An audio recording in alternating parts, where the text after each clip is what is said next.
মাঝে মাঝে খুব কান্না করে ভাই, ভিতর থেকে কান্না আসে ভাই।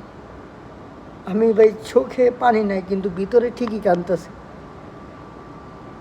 বাবারে অনেক মিস করি, মারে অনেক মিস করি।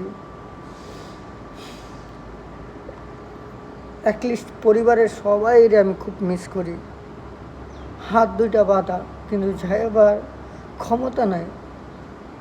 আবার মাঝে মাঝে কী ভাবি জানেন, যে মারা যাবো 2 দিন পরে, এই টাকা পয়সা দিয়ে কী করব? যদি ভালো বাপ মায়ের ভালো না বাসা পাই, বাপ মায়ের আদর সোহাগ না পাই।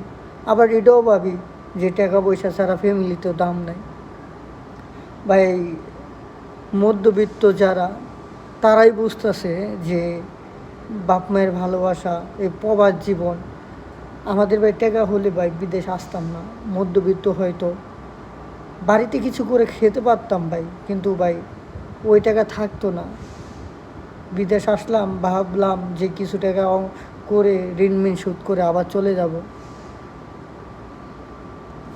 কিন্তু দেখি এখন দিয়ে ঋণ আমাদের পিছন ছাড়ে না। এক কথায় ঋণের কাছে আমি বেশ, আমার হাঙ্গা বয়ে গেছে। হাঙ্গা মানে আমি ঋণের কাছে বিবাহিত। ঋণ আমার স্বামী, আমি তার স্ত্রী।